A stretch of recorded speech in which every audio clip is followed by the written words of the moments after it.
The following program is a presentation of the FlyPod New Media Network, www.theflypod.com.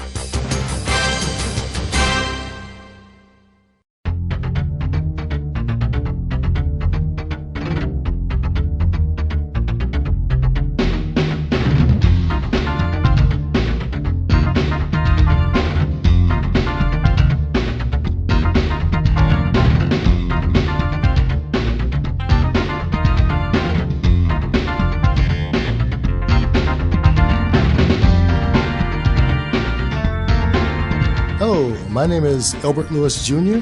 And I'm Alan McIntyre. And together we welcome you back to our show, Black on Black Commentary. And the intended audience for our show is the Black community. Yet others are encouraged and welcome to tune in. Each and every one of us has a unique bias when it comes to change or certain subjects. And I should warn you that the content of our program episodes is probably unlike anything you've heard coming out of the Black community. Again, I'd like to welcome you back and encourage you to keep an open mind and think for yourself. If you're not African American, we hope you'll listen in to our show as well. Our program is intended to educate our listeners and provoke serious thought. Each of our episodes will deal with a different topic of importance.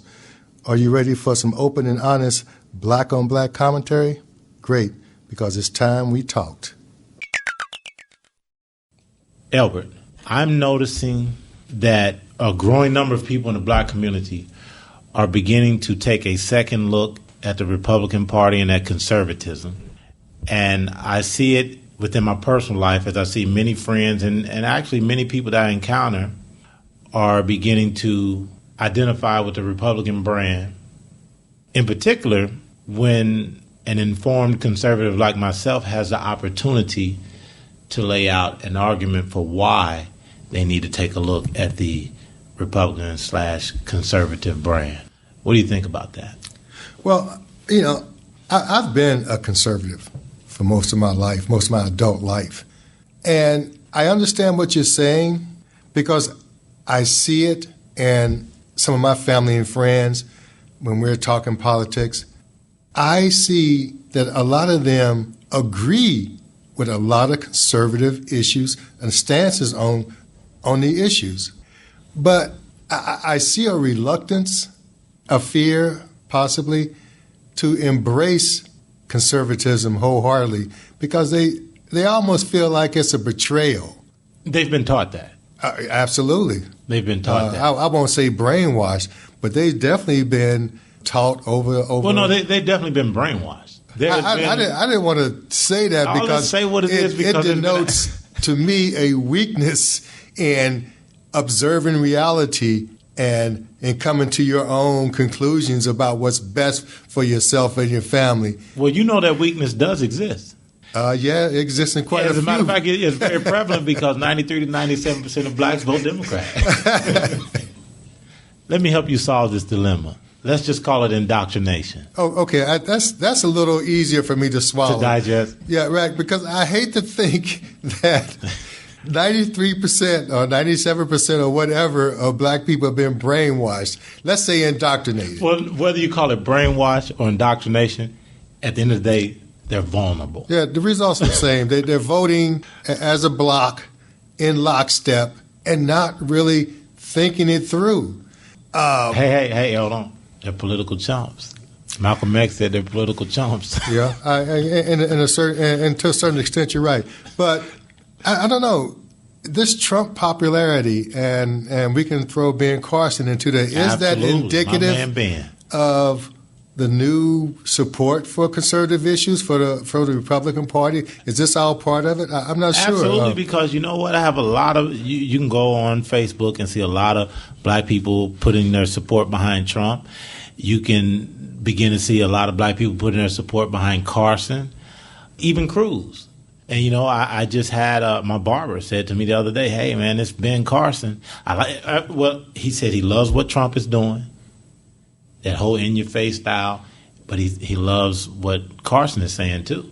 Yeah, I think Carson is kind of riding on the coattails of the Trump phenomenon right now. But I think in the long run, I think most conservatives are going to be attracted more to the intellectual stance that Carson has, Absolutely, as opposed to the flamboyant, in-your-face style of Trump.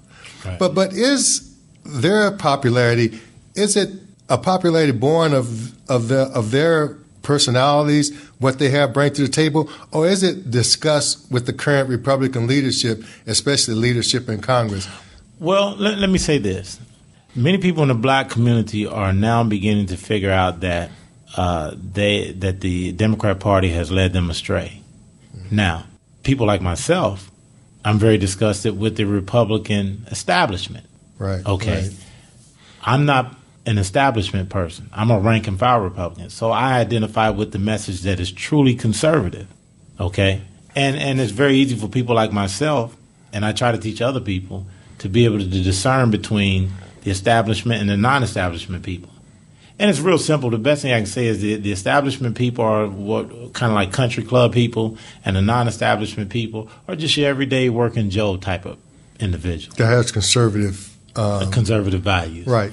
You know, and the establishment within the Republican Party is very much progressive in nature. And I have a very serious problem with that, but I won't linger on that. Well, I was in a conversation with a friend on Facebook, and I was saying, like, I didn't think Trump was going to succeed and get the nomination, but his stance was, I hope not, because Trump, to him, was the next step toward a corporate America, because Trump is a billionaire. Trump actually has, if you listen to him, he's involved in every financial deal that takes place anywhere in the United States or around the world. And he sort of thought that putting Trump in the presidency would take us just that next step toward a corporate state in America. I'm just wondering if you have any fears around I those don't lines. necessarily have any fears of that. As a matter of fact, Trump isn't the candidate that I choose to back. I support what he's doing, and that he's kind of slapping political correctness in the face. That needs to happen. But what I would say is this. That should be the least of his fears, because we need, at least if that was the case, we'd be going in the opposite direction of where Obama's been taking us. The socialist route. Exactly. Right. So, hey, and if we go Trump's route, let's say his route was that extreme as far as this new corporate country, we can sort that out. It's much more difficult to sort out a socialist state and to recover from socialism. You've seen in Europe when countries have had to recover from communism and socialism. It's a terrible thing, and it takes them years to come out of that. Mm-hmm. So, you know, I can handle the whole corporate thing. It'll work itself out. And I think just by the nature of our economy, it could very easily be sorted. I don't see us going to that extreme. But if and when Trump stumbles, oh, he will. Carson is the front runner. I think in today's, the way the country is split almost down the middle, I think you're going to have a lot of crossover votes from black Democrats and black independents in order to give him that extra push into the White House. Do you actually see large numbers of black liberals or black Democrats crossing over? Not black liberals. Tons of black Democrats are going to vote for Carson. Carson is going to win a nomination. I'm saying that here right now. But let me say this. So you're distinguishing. Trump has already stumbled, but you all haven't seen it. Now let me tell you. You've identified the stumble. You said it's very blatant and in your face. Mm-hmm. On a certain level, that is the stumble. It's already happened. Now, he hasn't lost support. He's actually gaining support for the Republican brand. That support is going to be shifted behind somebody that's much more seasoned and intellectually based, which is Carson. People recognize Trump for who he is. I'll give you an example. I love what Trump is doing. Trump has actually motivated me in this whole thing. Yeah. But I know I'm not going to support him in the end. But what he has done, he has gotten the attention of a lot of people who would normally not even be paying attention to the Republican debates.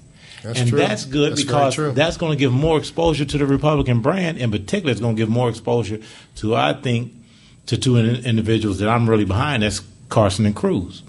So his stumble has stumbled people over here into our side paying attention to what we're doing. When Romney ran, nobody gave a damn about the Republican debates. If you go and check the numbers, you probably have 10 times as many Democrats paying attention to the Republican debates as you did in the last election cycle for president. And you know that. I have to agree with you. I'm one of them. Until this year, until Obama gained in popularity, I don't think I'd ever watched a political debate. Oh, I watched it. But I definitely never watched a Republican debate until now, until Trump. Right. God works in strange ways.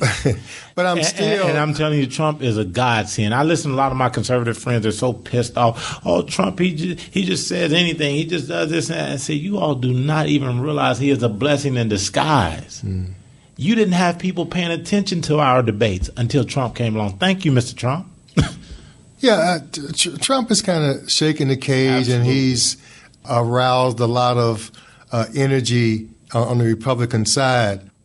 But I just can't help but think if Trump became the nominee or if Carson became the nominee, I just don't see that minority support that all the political pundits say a candidate needs, a crossover vote, because the country is pretty much divided down the middle. Trust me, it's happening. It's happening. Well, right now, it is taking place right now. I see it in my personal life within the people that I deal with. And I'm telling you, it's happening, and it's only going to grow. It has no choice but to go up and grow from here. And let me tell you how smooth Mr. Carson is.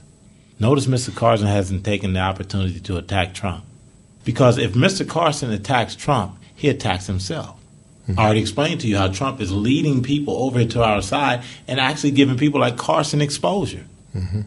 The last debates, that last comment that Carson got in at the end did wonders for him in the polls. He had that opportunity because of Mr. Trump. Mr. Trump gave it because Mr. Trump has brought the viewers, the listeners, to the table. People want to hear what we're talking about. Carson would be wildly unpopular if it wasn't for Trump. I'm not so sure about that, but I will agree with you that Trump has raised the enthusiasm level considerably among Republicans, and I'm sure that all of them kind of benefited. No. Carson the most, let me tell you but this. All of them benefited. Jeb hasn't benefited, and he's pissed off. Rand Paul hasn't benefited, and he's pissed off, and Christie hasn't benefited, and he's pissed off. You want to know why? I don't know if they're pissed off. I think they're shell-shocked. But here's the thing. They have realized, and the people that do the internal polling and do all these pollings and whatnot, they understand that those people that are supporting Trump would never support Jeb Bush, Chris Christie, or the establishment or Rand candidates. Paul, or Rand Paul. They're the establishment candidates. And many people, and this is what I'm hearing, many people actually are beginning to view Rand Paul as an establishment guy. I don't give a damn what he says, because a lot of people saw what happened between him and Mitch McConnell. He went and kissed the ring. I won't go into the specific examples. And when he did that, I told people he has forever attached himself to the establishment when he went on several occasions and kissed the ring of Mitch McConnell, who is establishment. Absolutely. Right. And what I'm telling you is this. They understand that Trump supporters will never support them, so they're pissed off at Trump. And they do understand that Trump supporters, as Trump begins to, once he goes out of the race, they're going to filter over to Cruz and Carson. It's happening. Why do you think Trump and Cruz did that event in D.C.? Why do you think Carson is silent and not attacking Trump? But what does Carson, Trump, or whoever is the Republican nominee, what do they have to offer the crossover or to entice the crossover black voter?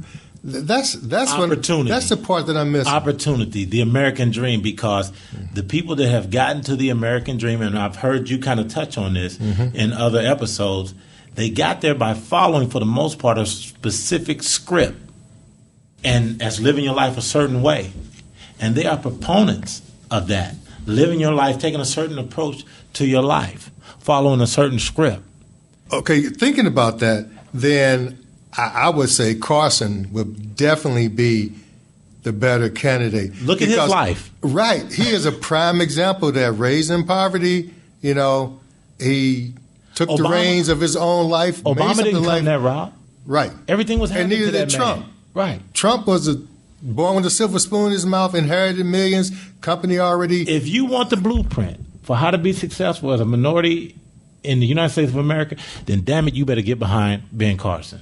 And when you put it that way, I'm almost on the bandwagon. It won't take much to. I got a Carson shirt for you. Okay. I'm gonna hold you to that. I'll give you one. Cool. Give it some thought, and together, perhaps we can all ensure our country's future history and have it be something we could be proud of.